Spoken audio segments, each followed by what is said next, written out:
Hello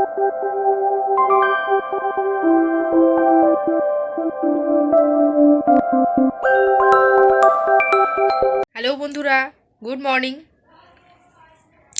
আশা করছি সবাই ভালো আছো, সুস্থ আছো। আমরাও খুব ভালো আছি। তো তোমাদের সকলকে জানাই পিঙ্কিস ব্লগে অনেক অনেক অনেক স্বাগত। আজ আমি চলে আসলাম আবার একটা নতুন ভিডিও নিয়ে। এখন বাজে সকাল 6:30, লাইট জ্বলছে, ঘরে দরজা বন্ধ। তো আমি ঘুম থেকে উঠে পড়েছি আর ফ্রেশ হয়ে গেছি।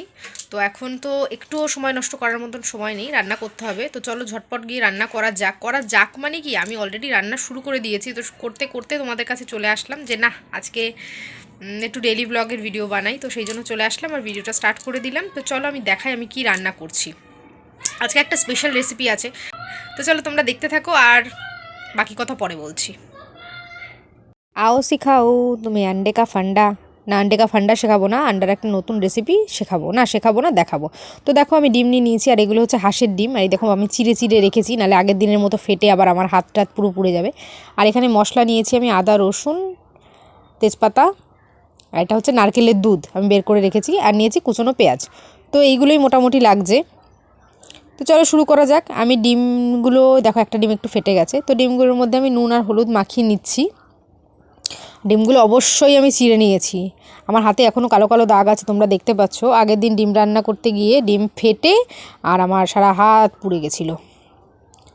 তো আমি অলরেডি কড়াই বসিয়ে দিয়েছি আর ডিমে নুন হলুদ মাখিয়ে নিলাম। তো আমার কড়াইটাও গরম হয়ে গেছে। কড়াইয়ের মধ্যে এখন তেল দিয়ে দেবো। আমি এটা সর্ষের তেলে করব রান্নাটা।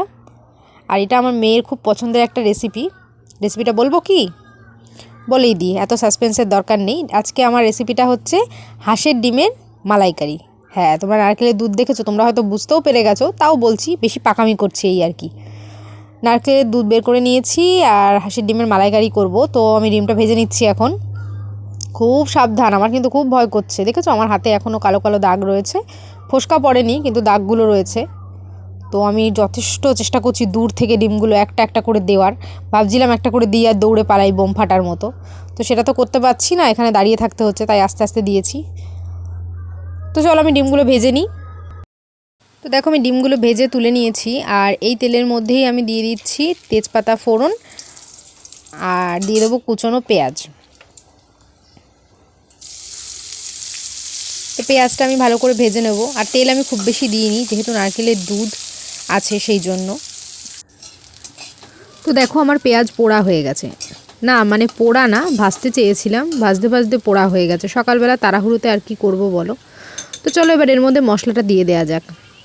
এর মধ্যে আমি দিয়ে দিচ্ছি আমার বেটে রাখা মশলা, আদা রসুন শুকনো লঙ্কা, আর তার মধ্যে দিয়ে দিয়েছি লবণ হলুদ আর জিরের গুঁড়ো। তো ওই ভালো করে মশলাটা আমি কষিয়ে নিই। আর আমি আগেই বলেছি তেল আমি খুব বেশি দিচ্ছি না, অল্প তেলই দিয়েছি। নারকেলের দুধ আছে, নারকেলের দুধে অলরেডি একটা তেল তেল ভাব থাকে, তো সেই কারণের জন্য আমি বেশি তেল দিইনি, অল্প তেল। তো শুকনো শুকনোই আমি মশলাটা ভালোভাবে কষিয়ে নিচ্ছি। আমার মশলাটা কষা হয়ে গেছে আর আমি এর মধ্যে অল্প করে নারকেলের দুধ অ্যাড করে দিলাম। দেখো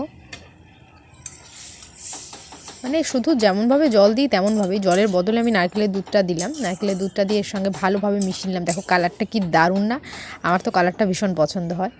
তো এবার এর মধ্যে আমি ডিমগুলো দিয়ে দিচ্ছি, ডিমগুলো দিয়েও একটু কষিয়ে নেব। খুব ইজি আর চটপট হয়ে যায় রান্নাটা, আর ভীষণই টেস্টি। আর সবথেকে বড় জিনিস যেটা, সেটা হলো হাঁসের ডিমের যে একটা গন্ধ থাকে, আমার তো গন্ধ লাগে, আমি এমনি একটু না কচু মহিলা।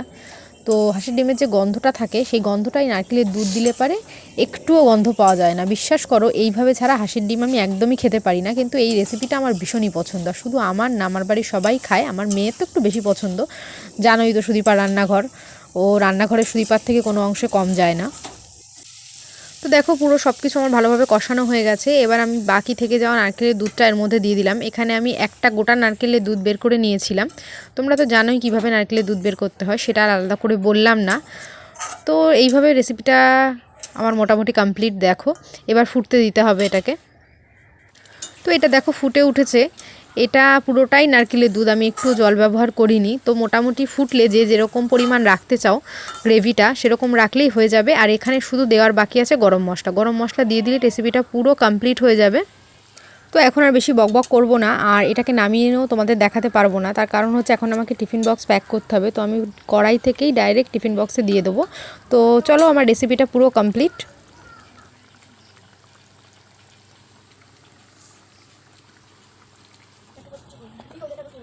বন্যা হলো অস্থায়ীভাবে জলমগ্ন অবস্থা, যা জলাধারে জলবৃদ্ধি, অত্যাধিক বৃষ্টি, উপকূলে জলোচ্ছ্বাস, সুনামি, বরফ গলার ফলে বা জলাধার ফেটে যাওয়া, নদীর উপকূল ছাপিয়ে। তো দেখো মা পড়ছে না মেয়ে পড়ছে, তোমরা ধরতেও পারবে না কে যে টিচার আর কে যে স্টুডেন্ট, বোঝা বড় মুশকিল। আমি বই পড়ে যাচ্ছি আর আমার মেয়ে আঙুল দিয়ে আমাকে খালি দেখিয়ে যাচ্ছে। তো যাই হোক, শীতে একটা মজা হচ্ছে, আমাদের পুরো সামনের ঘরটা মানে এই সামনের বারান্দাটা জুড়ে পুরো রোদ্দুর এসে যায় সেই সকাল থেকে। তো শীতকালে রৌদ্রের জন্য আমাদের আর বাইরে পর্যন্ত যেতে হয় না, এখানে বসেই রোদ্দুরটা পোহানো যায়। তো তার ব্যতিক্রম না, আমরাও বসে পড়েছি রোদ্দুরেই, বেশ ভালোই লাগে। আর এখন মেয়েকে পড়াচ্ছি, আমি সবার রান্নাবান্না কমপ্লিট আর টিফিন গুছিয়ে দিয়েছি, সবাই কাজে বেরিয়ে পড়েছে, এখন বাড়িতে শুধু আমি আর মেয়ে। আর সকাল থেকে এখনও পর্যন্ত চা খাওয়া হয়নি, তো মেয়েকে পড়াতে পড়াতেই আমি চা নিয়ে বসে পড়লাম। দেখো চা আর বিস্কিট খাচ্ছি, লাল চা আর বিস্কিট। দেখো আমার মেয়েকে পড়ানো হয়ে গেছে, আমি বসে আছি এখন। এখন বাজে 10:30 আর মেয়ে বলছে মেয়েকে খাইয়ে দিতে হবে। তো চলো, সময় নষ্ট করে লাভ নেই, খাইয়ে যে কালে দিতে হবে ঝটপট খাইয়ে দিই। আর মেয়েকেও খাইয়ে দেবো, নিজেও খাবো। আমি রুটি খাবো আর মেয়েকে ভাত খাওয়াবো। ও রুটি খাবে না বলছে, ও ভাত খাবে। তো রোদ্দুরটা চলে গেলেও এখন রোদ্দুরের তাপ আছে, রোদ্দুরটা দেখো বারান্দা থেকে নিচে নেমে গেছে। আর আমি এখানেই বসে পড়লাম মেয়েকে খাওয়াতে। আর বলে দিই, আমি হাঁসের ডিমের মালাইকারি করেছি, তার সঙ্গে করেছি উচ্ছে দিয়ে ডাল, বেগুন ভাজা আর আলু পটলের তরকারি, মাখা মাখা তরকারি আর কি। তো মেয়ে বেগুন ভাজা আর ডাল দিয়ে ভাত খাচ্ছে। আর আমার মেয়ে শীতকাল হলেই এই বায়নাটা একটু বেশিই হয় যে মা রোদ্দুরে বসে বসে বা দাঁড়িয়ে দাঁড়িয়ে আমাকে খাইয়ে দাও। তো যাই হোক, এখনও ছোটো আছে, আর কদিনই বা খাওয়াবো, এরপর হয়তো আমার খাওয়ানো পছন্দ হবে না। তো যে কদিন খেতে চায় খাইয়ে দিই, এই আর কি। যত কাজই থাক না কেন, চেষ্টা করি ওর সঙ্গে কিছুটা সময় কাটানোর।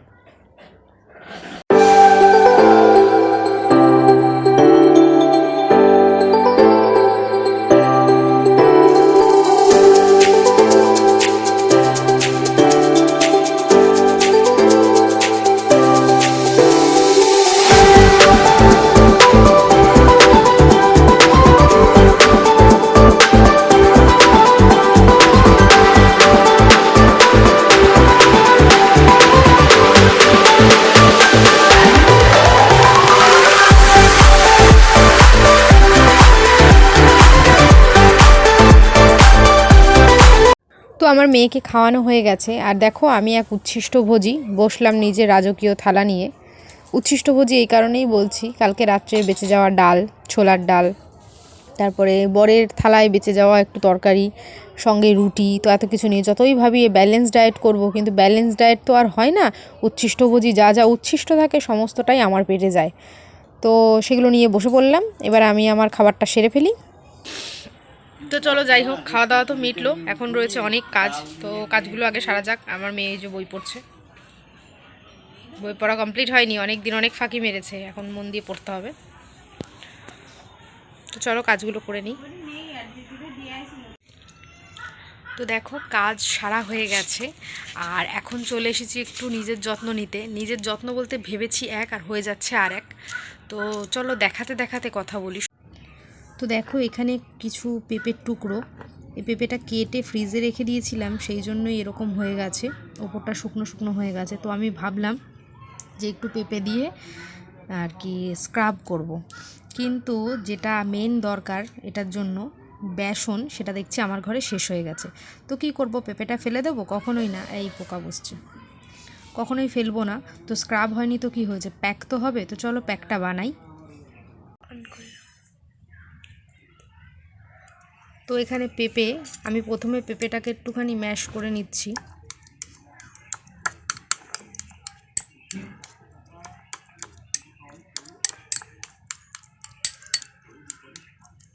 আমি ভেবেছিলাম স্ক্রাব বানাবো, কিন্তু স্ক্রাব যে কালে হলো না, তো প্যাক লাগিয়ে নিই একটা। তো চলো, এর মধ্যে এখনও কিছু অ্যাড করব। প্রথমে অ্যাড করছি, এটা হচ্ছে ক্যাস্টর অয়েল। ক্যাস্টর অয়েলটা দেখো এখানে লেখাই আছে for skin, hair and nails, স্কিনের পক্ষে খুবই ভালো। কিন্তু আমার যেহেতু অয়েলি স্কিন, তো আমি এটা স্কিনে ডিরেক্ট অ্যাপ্লাই করি না, আমি খুব কমই নিলাম। এই দেখো এতটুকু, মানে এখানে 4-5 ফোঁটা আছে। এটা স্কিনের জন্য আরেকটু নেই বলো, অনেকটাই পেঁপে আছে। তো চলো 10 ফোঁটা মতো নিলাম। তো এটা সম্বন্ধে বলি যে এটা তো খুবই ভালো, কিন্তু আমার যেহেতু অয়েলি স্কিনে আরও অয়েল দিলে মানে খাবার জোগানো হয়ে যাবে ব্যাকটেরিয়াদের। তো সেই কারণে আমি এটা ডিরেক্ট ইউজ করি না। আজকে হঠাৎই মনে হলো যেহেতু প্যাক লাগাবো তো চলো প্যাকে ইউজ করি। আর এটা তো এটার নিয়ে কোনো কথা বলবোই না, এটা তো দেখো অর্ধেক হয়ে গেছে, এটা তো আমাকে দেখো অল টাইম ইউজ করতে। তো এটাকেও আমি নেব, এটা আমি সব কিছুতে ইউজ করি, সব কিছুতেই। এমনকি দেখো এই যে এই জায়গাগুলো আমার পুড়ে গেছিলো, তোমাদের দেখায়নি কালী পুজোর দিন, এগুলো একটা ডিম ফেটে তেল ছিটেছিল, এই যে এখানেও এগুলো পুড়ে গেছিলো। তো সেই পোড়া জায়গায় আমি সঙ্গে সঙ্গে এটা ইউজ করেছি, আর ইউজ করাতে দেখো ফোস্কা পড়েনি। কালো কালো স্পট হয়েছে ঠিকই, এটাও ফোস্কা ছিল না, এটাও এরকম স্পট ছিল, কালকেই এটার ওপরে চামড়াটা উঠে গেছে। তো এটা ভীষণই ভালো, ভীষণ ভালো। শুধু মানে আমি বলবো না এই প্রোডাক্টটা ভালো, অ্যালোভেরা জেল খুবই ভালো, সে তুমি যে ব্র্যান্ডেরই নাও না কেন, কিন্তু অবশ্যই একটু ব্র্যান্ডটা ভালো নেওয়া উচিত আমার মনে হয়। তো যাই হোক, ব্র্যান্ড সম্বন্ধে আর বেশি কথা বলবো না। তো আমি হাফ চামচ মতো অ্যালোভেরা নিয়ে নিলাম, বেশি নেব না, বেশি নেব না এই কারণেই পাতলা হয়ে যাবে তাহলে। আর একটু নিয়ে নিচ্ছি মধু।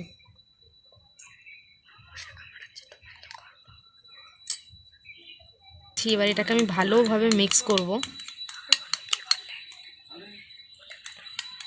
তো মধু, অ্যালোভেরা জেল আর ক্যাস্টর অয়েল আর পেঁপে মেন ইনগ্রেডিয়েন্টস। তো এগুলো দিয়ে আমি এটাকে ভালোভাবে মিক্স করব।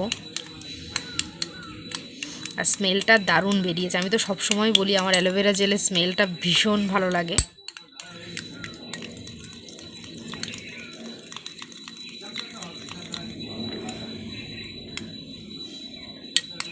দাঁড়াও তো 1 মিনিট। তো দেখো আমি বললাম আমার কাছে বেসন নেই, কিন্তু এটা পাতলা হয়ে যাচ্ছে, আমার ঠিক মন মতো হচ্ছে না। তো সেই কারণে আমি এখানে নিয়ে নিলাম ময়দা। আমি জানি না তোমরা কে কে জানো আর কে জানো না, ময়দা দিয়ে ভালোই স্ক্রাব হয়, এমনকি প্যাকও হয়। আমি যে শুনেছি, প্যাকটা কখনো লাগাইনি, স্ক্রাব করেছি হলুদ দিয়ে, টক দই দিয়ে, ময়দা দিয়ে, এগুলো দিয়ে আমি স্ক্রাব করেছি। তো চলো আমি এটাকে স্ক্রাবের মতোই বানিয়ে নিলাম। আর দেখো এটা ভালো করে মিক্স করে নিচ্ছি। তো দেখো এটা চামচ দিয়ে আর হলো না আমার দ্বারা, আমি হাত লাগিয়ে ফেললাম, হাত দিয়ে ভালো করে চটকে নিয়েছি। আর এখন এটা মা আর মেয়ে দুজনে অ্যাপ্লাই করবো।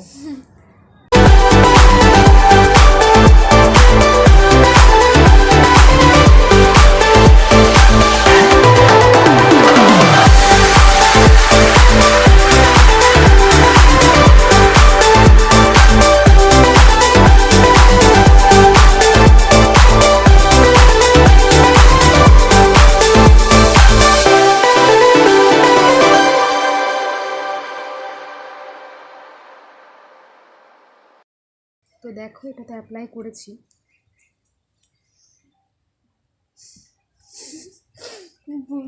লাগছে, দুজনেই অ্যাপ্লাই করে নিয়েছি। আর এখনও রয়ে গেছে, এখনও এটা রয়ে গেছে, এটাকে হাতে লাগাবো, গলায় লাগাবো ভালোভাবে, কিন্তু সেটা এখানে না, আমার ঘর মোছা হয়ে গেছে, তাই এখানে লাগাবো না, ওটা কলপারে গিয়ে তারপরেই লাগাবো। লাগানো হয়ে গেছে, আমি হাতেও লাগিয়েছি, 2 হাতে, গলায়, মুখে। তো এটা শুকনো হয়ে গেছে, কিছু কিছু জায়গা ভেজা আছে, কিন্তু আমি এর থেকে বেশি শুকনো করব না। আর এটা লাগিয়েছি প্যাক হিসাবে, কিন্তু এটাকে স্ক্রাব করে ধুয়ে ফেলবো। তো এর সঙ্গে আর ফেস ওয়াশ, সাবান কিছু ইউজ করব না, হাতেও তাই। তো চলো এগুলো ধুয়ে স্নান করে এসে তারপর দেখা হচ্ছে। স্নান করে চলে এসেছি, আর যেমন বললাম তেমনভাবে ওটা স্ক্রাব করে ধুয়ে ফেলে আমি স্নান করে নিয়েছি। তো সত্যি কথা বলতে কি, যদি আমি জানি না তোমরা বুঝতে পারছো কি না, একটা হালকা একটা ইয়েলো ইয়েলো ভাব আছে, একটা হালকা হলুদ ভাব, মনে হচ্ছে যেন আমি হলুদের কিছু মেখেছি, আমার গায়েও তাই। যাই হোক, তোমরা বুঝতে পারবে না হয়তো, আমি বুঝতে পারছি। সেই কারণের জন্য শুধু তোমাদেরকে এটা বলবো বা দেখাবো বলে, দেখো আমি চুলটা কখনো মুছিনি, শুধু টাওয়ালটা জড়িয়েই ক্যামেরা অন করে দিয়েছি। আর এগুলো আমি নিয়ে বসে পড়েছি, কিচ্ছু লাগাইনি এখনও পর্যন্ত, কিছু লাগাইনি। জানোই তো শীতকাল, যে মানে স্নান করে চেঞ্জ করতে করতেই গা হাত পা অলরেডি টান শুরু হয়ে যায়। কিন্তু আমি যেহেতু মানে কি বলে ওটাকে, মধু মধু আর ক্যাস্টর অয়েলটা ইউজ করেছি, তো এখনও পর্যন্ত কোনো টান ধরছে না। আর যদি পেঁপেটা আমার বাড়ির গাছের না হতো, মানে আমার বাড়ির গাছের না, আমার পাশের বাড়ির গাছের, মানে চোখে দেখা না হতো, তো আমি ভাবতাম পেঁপেটায় রং দেয়া। পেঁপেটাতে যেরকম একটা ইয়েলো কালার আসে পেঁপে লাগালে, এটা আমি আগে কখনো দেখিনি। তো যাই হোক, স্নান হয়ে গেছে, আর এখন আমি ক্রিম ট্রিম লাগাবো। যেটা লাগাতে হয় শীতকালে। আর তারপর খাবো, পরে দেখা করছি।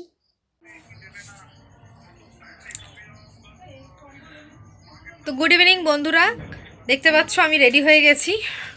রোজই রেডি হচ্ছি, এটা নতুন কিছু না, রোজ খালি রেডি হতে আছি না। আজকে যাচ্ছি নিমন্ত্রণ, আজকে হচ্ছে কার্তিক পুজো। তো কার্তিক পুজোর নিমন্ত্রণ আছে এক বন্ধুর বাড়িতে, তো সেখানে যাচ্ছি। অলরেডি অনেকটাই লেট হয়ে গেছি, বাড়িতে কিছু লোকজন এসেছিলো তাদের জন্য। আর এখন বাজে 8:13। আর দেরি করলে হবে না, এখন যেতে হবে ব্যারাকপুর, যদিও গাড়িতে যাব, বেশিক্ষণ লাগবে না। তো যাই হোক, চলো রেডি হয়ে গেছি, ঝটপট যাওয়া যাক। এই দেখো ও রেডি, সবাই রেডি আমরা। তো চলো ঘুরে আসি। বেরিয়ে পড়েছি আর আমরা এখন পাম্পে, ওই যে তেল ভরা হচ্ছে। বাইরে ভালোই ঠান্ডা আছে, ওরকম ঠান্ডা নেই মোটেও, গাড়ি চললে একটু ঠান্ডা লাগছে। তো কানটা নাকটা ঢেকে নিয়েছি। তো আমরা চলে এসেছি, আর এই দেখো আমি, আর এখানে রয়েছে আমার মেয়ে আর আরও বন্ধু বান্ধবের মেয়েরা। আর এই যে ঠাকুর, যার উদ্দেশ্যে এখানে আসা। তো আমরা সব বন্ধু বান্ধবের বউরা মিলে এখানে বসে বসে আড্ডা দিচ্ছি। আর আমাদের প্রসাদ খাওয়া হয়ে গেছে। প্রসাদে ছিল ফ্রাইড রাইস, এমনি ফল প্রসাদ তো ছিল, আর ছিল ফ্রাইড রাইস, আলুর দম আর পায়েস। ও একটু তাকাও।